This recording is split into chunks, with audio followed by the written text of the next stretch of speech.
Spider-Man is probably one of the most famous superheroes in the world, and his popularity remained strong since the moment of his debut.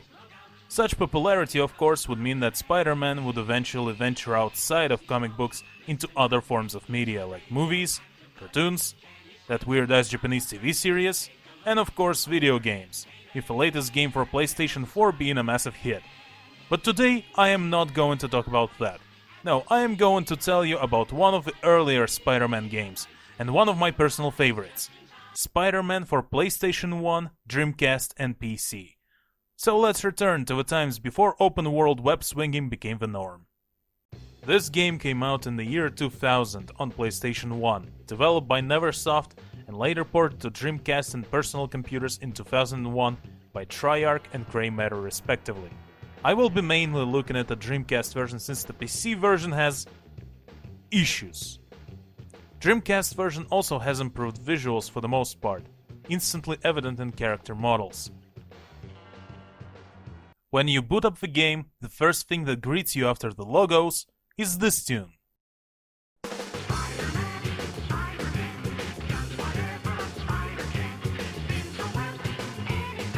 Yep, this is a remix of a classic Spider-Man song. That's a pretty promising start. Once you go to the main menu, you can see the training option. This is a bit misleading because this is closer to a challenge mode where you either try to beat as many bad guys as you can within a time limit or race through a web-swinging course. This mode assumes that you are at least familiar with the controls. Actual tutorial will be in the first few stages of the game proper, but let's not rush ahead too much. The story starts with Peter Parker attending a press conference by Otto Octavius, who claims to be reformed and now works for the benefit of mankind. Yeah, sure. Also among the numerous journalists is Eddie Brock, who is taking photos of the event. Suddenly Spider-Man appears and steals the something that Octavius was presenting. Panic ensues, preventing Peter from changing into his superhero getup. He also bumps into Brock, who doesn't instantly recognize Peter and keeps on taking photos. The bad guy notices him, however, and destroys his camera, sending poor Eddie into a breakdown. It's over! It's all over! I blew it again! I can hear Jameson's voice already. Brock, you loser! If I had given a real photographer that job, I would finally have the evidence to send Spider-Man away forever! You're through, Brock! When I am done with you, you won't be able to get a job taking wedding pictures in Siberia! I tried to fight it. Can't fight it anymore!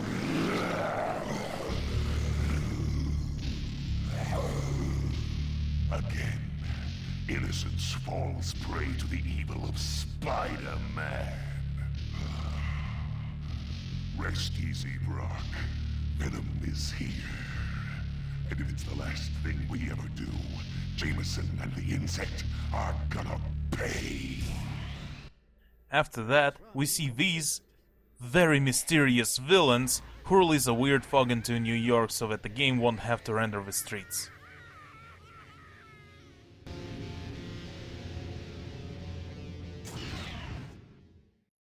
Okay, so let's recap. There is an imposter Spider-Man running around stealing various high-tech gizmos. Venom vows to punish Spider-Man, again, and there is some mysterious plot involving the fog. That's a pretty good setup. Overall, the game can be divided into several story arcs of sorts that follow their own mini-stories, until the main plot thread gets resolved in the final arc. The first two story arcs, however, have virtually nothing to do with the main plot altogether. Speaking of which... Hey, Spider.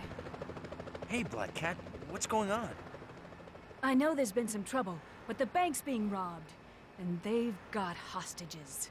Use your Spidey compass to get to the bank quickly. Thanks, Cat. While everyone is dealing with what's already going on, a bunch of unrelated bad guys decided to take the opportunity and rob a bank, and stopping them is where the gameplay proper starts. As you move through the stages, you will see these question marks that give you a quick tutorial. What's up, Cat? Spidey! That's a web cartridge. You can carry up to 10 of them. The first thing you'll learn is jumping and web swinging, and there's a quirk to web swinging in this game in particular that I should mention. Spider-Man doesn't just swing in the direction you point him to, he swings towards the closest climbable surface in general direction of his view. Moreover, he cannot swing to it unless he's close enough, and he can only launch 2 web lines in a row while swinging. You also can't turn while swinging. To turn, you'll have to stop swinging by pressing the jump button, then turn in the direction you want to swing to, then press the appropriate button. Thankfully, the level design usually complements these limitations to mitigate potential problems. Usually. The game also does not have any sort of manual camera control. When you turn in any direction, stand still for a second and the camera will turn in that direction as well. While this isn't that much of a problem normally, it can obscure your surroundings during platforming and have enemies attack you from off-screen. The next important thing you'll learn is fighting, and it feels pretty good in this game. Strictly speaking, you have 3 attack buttons: punch, kick, and web. The most basic things you can do are series of 3 punches or 3 kicks and immobilizing your enemies with your web. Once you start experimenting though, you'll find that different buttons can be combined in a single combo. While, for example, punch-punch-kick simply replaces the final attack in a standard combo, punch-kick actually does an attack that pushes the enemy further away, as does punch-web combo where Spider-Man uses a ball of web to do so. Finally, punch-punch-web combo will have Spider-Man use his web to throw enemy over his head, which serves to reposition the enemy to avoid being surrounded, for example. In addition to simple attacks, Spider-Man also has a grab move, which can be followed up either by sitting on the enemy's neck and punching them in the head, or kicking them forward real hard to push them away. Or off buildings. And when you spam the grab, it makes Spidey look like he's rapping. Going back to the web button, immobilizing the enemies is not the only function it serves. When you combine the web button with direction on your D-pad or analog stick, you get one of the 4 special web-related actions. Forward and web has Spidey shoot a ball of webbing, back and web pulls the enemy towards Spider-Man for some quick bonding experience, left and web gives you web gloves that make your punches stronger, and finally, right and web has Spider-Man encase himself in a dome of webbing that briefly acts as a shield, then explodes, damaging and pushing back all surrounding enemies. Spider-Man also has aerial attacks that have him dive towards the closest enemy, which is pretty useful when you're fighting multiple enemies at once. And that's it. That's your entire arsenal. It may not seem like much, but this moveset covers everything you might want in terms of functionality, from simply dealing damage to repositioning the enemy or giving yourself an edge during a fight with multiple enemies. Helping you on your adventure are several types of pickups: extra health with that classic red cross icon, extra web cartridges, Golden Spider that gives you armor that functions like an extra health bar, and magnesium that appears late into the game. I will talk about that one later. Now, back to the story. After you arrive at the building where the bank is, you beat up all the bad guys on the roof and get inside the bank itself. And already the game decides to mix things up a bit by introducing stealth elements.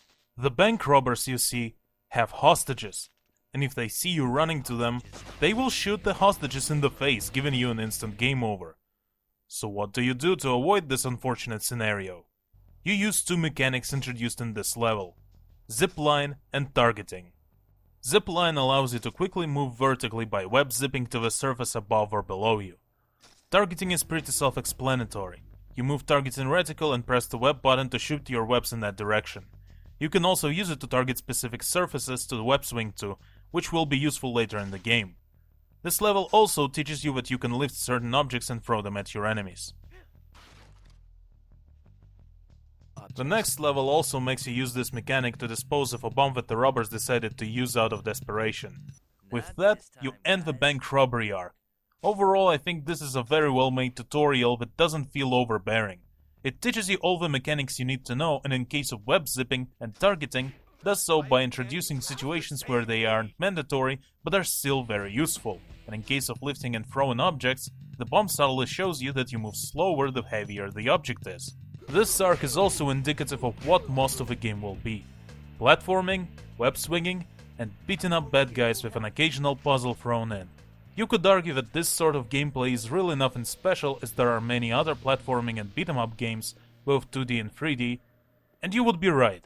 However, if you remember that this game is about Spider-Man, as written in the title, the main question becomes whether the game does the character justice or not. And let me tell you, This game does it really, really well. The presentation of this game is amazing. Before each story arc and Rhino boss fight, you get these cool comic book style covers that give you a general idea of what's ahead. Character models also look very good, especially on Dreamcast with higher level of detail. Characterization is also great, and Spider-Man himself is perfectly on point. He retains his sarcastic sense of humor and gets serious when the situation calls for it. Shoot him! JJ, you're out of the wheel. I mean it this time. Why, Venom? Why did you come back? Adding to this is voice work by Rino Romano. While the tone of his voice isn't always on point, he still does a very good job. And so does the rest of the cast. As I already mentioned, Rino Romano reprises his role of Spider-Man from Spider-Man Unlimited cartoon series, and so does Ephraim Zimbalist Jr., who returns to voice Otto Octavius from the animated series, while Black Cat and Mary Jane are voiced by Jennifer Hale, who also voiced these characters in the aforementioned cartoons. There is also another actor whose work I want to compliment, but I'll save it for later. Ah yes, speaking of voice work, do you guys recognize this fellow? Welcome, true believers and newcomers alike. Spider-Man co-creator Stan Lee here. Once again, we find our hero Peter Parker, better known around the world as the Amazing Spider-Man, in a heap of trouble. Another strong point in the game's presentation is the music. The soundtrack was written by Tommy Tallarico and Howard Dolliate, who did a pretty good job on it. While some of the tracks are just 15-second loops, there are also some awesome full-length tracks. People on the internet are actually still asking the composers if it's possible to get the high-quality version of a soundtrack, so it's safe to say it had a very warm reception. Here, have a listen.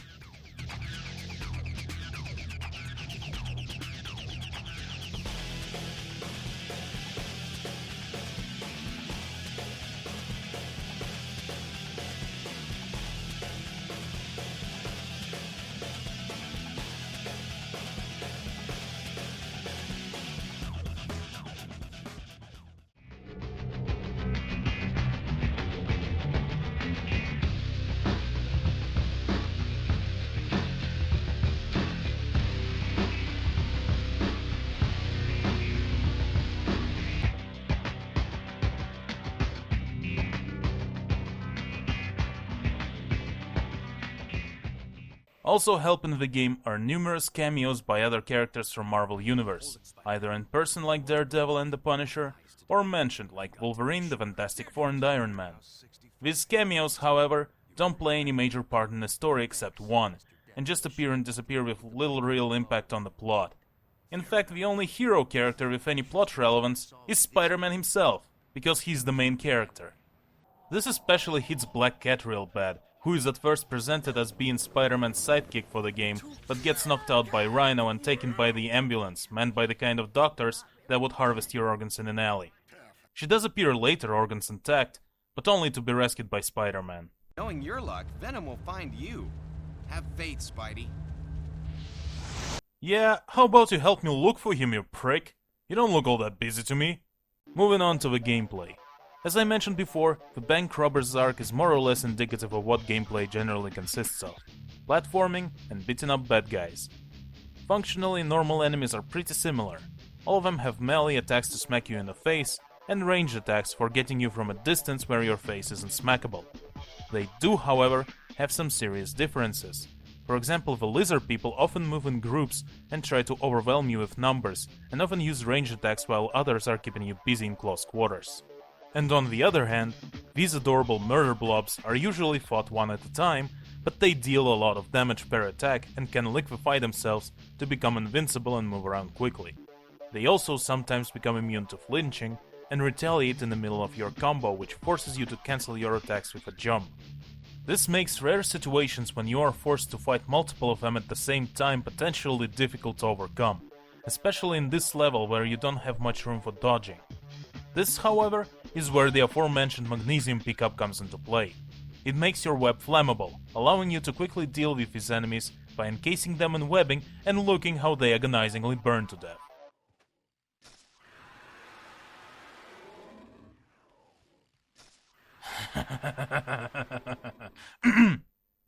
Excuse me. In terms of level design, for the most part the levels are alright.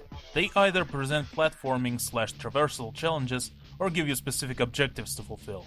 Platforming especially gets real intense in this part, where Spider-Man has to run away from police, while the police helicopter is trying to shoot him down with machine guns and fires missiles to blow him up, with complete disregard to property damage and potential loss of life.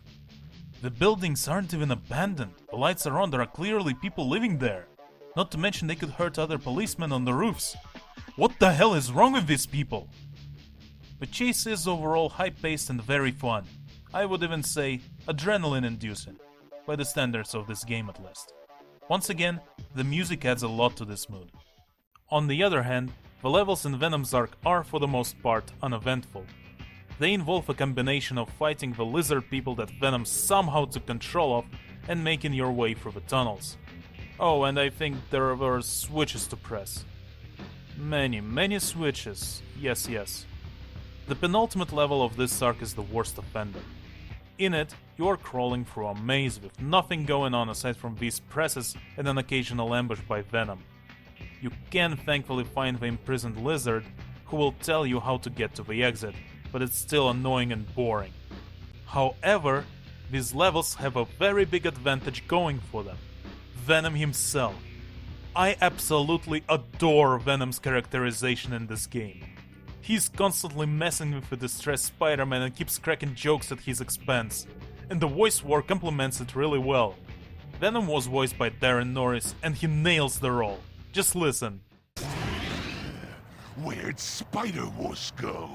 Spider-Wuss! Come out and play! Open this door! Who is it? Coming through! Oh, Spider-Man! Oh, help me! I'm drowning! The switch! Turn off the switch! You can tell he had a lot of fun doing this one. Even after Spider-Man defeats Venom and they team up to catch the real villain, Venom still keeps trying to troll Spider-Man. Tell me this, Einstein. Who could have wanted to steal Octavius' technology? Oh, we know! Who? The Submariner. Submariner? Get serious, will you? The mighty Thor. Are you out of your mind? Don't answer that. Galactus. Forget it, Eddie. There are also some issues with the levels near the end of the game. Some levels are designed in such a way that allows you to avoid having to deal with the enemies for the most part, and in the level right before the final two boss fights, you don't really have to fight at all. And in the level before that, I swear, the game sometimes straight up fails to recognize that I'm close enough to web swing towards a platform, which leads to me falling to my doom. There are several boss fights spread throughout the game, and they are mostly very well done.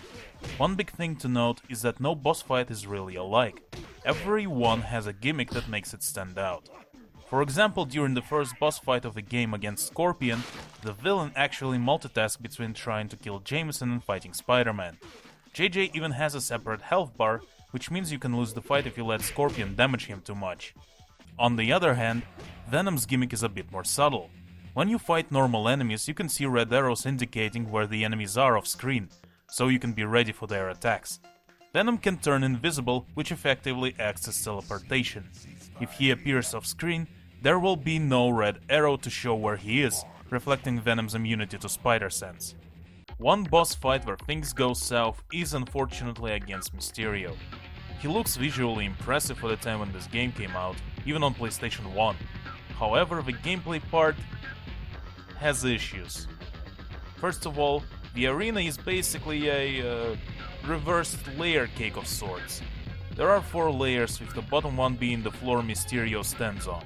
To deal damage to the boss, you need to shoot his weak points with impact webs. The problem is, there is very little space for forward and backward movement, which can sometimes result in you falling down because you are standing too close to the edge of the floor.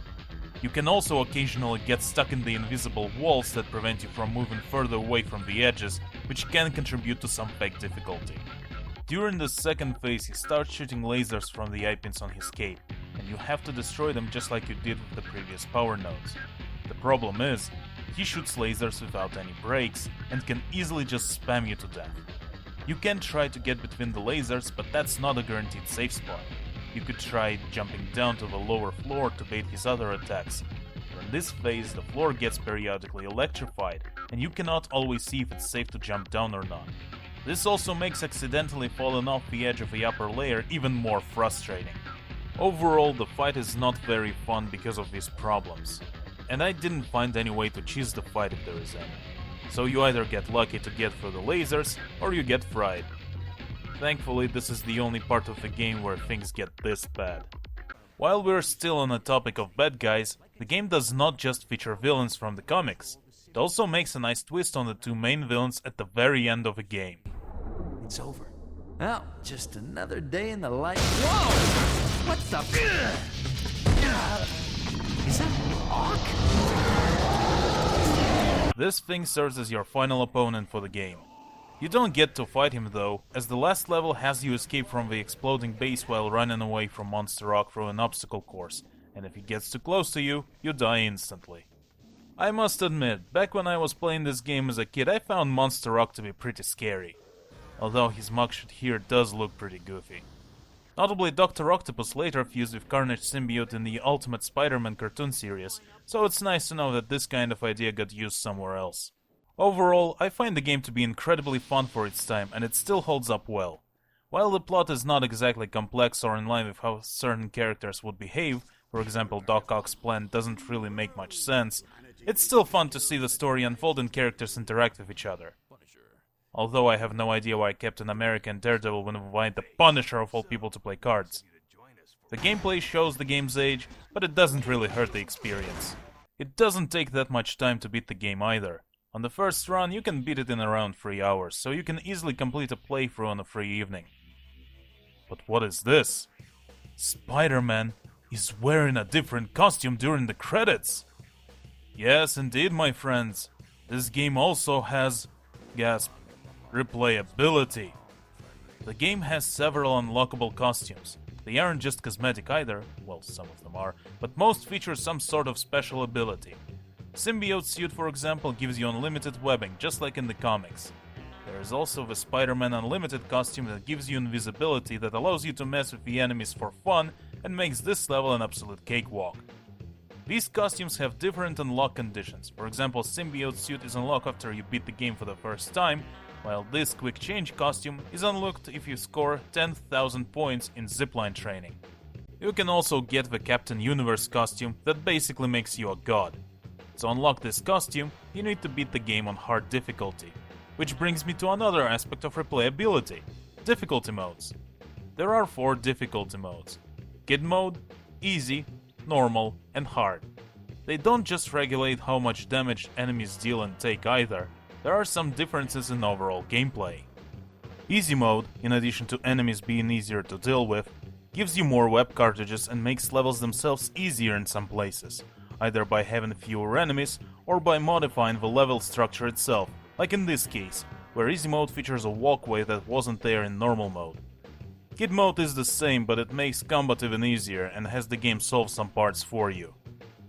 And changes the web swinging controls.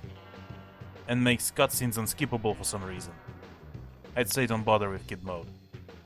Hard Mode doesn't modify the game that much, but it does start you off with only 2 web cartridges, so if you got game over on a boss, you might have a harder time. Still adding to the replayability, there are comic book covers that are hidden throughout the levels. Some are just sitting there in plain sight, some are tricky to get, and some are hidden very well, requiring you to go out of your way to do something unusual, like destroy all the furniture in Jameson's office room. Maybe he has a point about Spider-Man being a menace. You can't treat the entirety of these comics like you can in the Amazing Spider-Man game, but you do get to look at the cover and read the summary. If you enjoy looking for collectibles, this game has you covered. But wait, we're still not done yet. There is another whole layer of replayability in this game, and possibly the best feature this game has to offer, the so-called What If mode. What this mode does is alter some parts of the game, usually in humorous ways. Some changes are immediately apparent, like Kuato greeting you in the second level, with Human Torch now appearing on Fantastic Four building. In the first police chase level, this mode even introduces a new entire segment, where you ride a blimp and evade machine gun fire. Here are some other amusing things you can see in this mode. Echo! Polo! Oh, lava! How original. Hey, the imposter! The imposter! Don't make me come after you. Cat, what are you doing? Who's behind this? Why are you dancing? Your guess is as good as mine.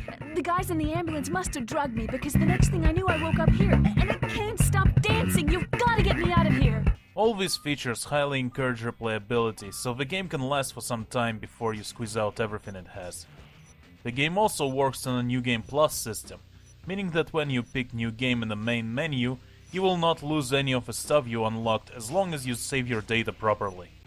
The game overall is very fun to play, and if you are a Spider-Man fan, or even casually enjoy superhero stuff, I highly recommend this game, specifically the Dreamcast version. There are also PlayStation 1 and PC versions, but I recommend Dreamcast version specifically, because the graphics are more detailed than PlayStation version, and it doesn't have any serious issues like the PC version. Now, PC version is the best looking one, but you'll have some serious problems if you play on modern systems. For one, modern computers run the game on 60 FPS, which would be a good thing if not for the fact that the game logic and cutscene timings are tied to the frame rate. So running it above 30 frames per second will create some game-breaking bugs, like here in Scorpion boss fight where Spider-Man won't be able to jump through the window, and the level will keep restarting. Better yet, in this level, you will be stuck in an endless death loop like you've been hit with an enemy stand or something.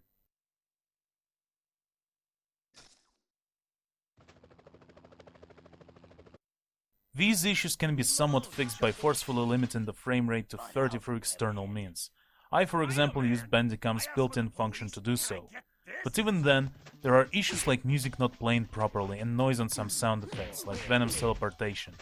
The particularly nasty one is in the level where you chase Venom, since instead of jumping out the window like you should, you will climb this wall which can make you lose Venom and get a game over.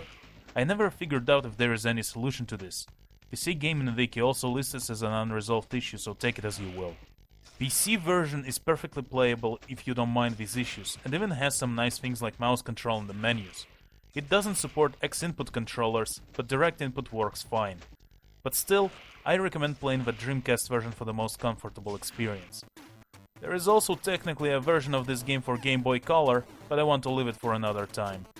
The only serious issue with this game is availability, as you'd have to scour through some online marketplaces to find it.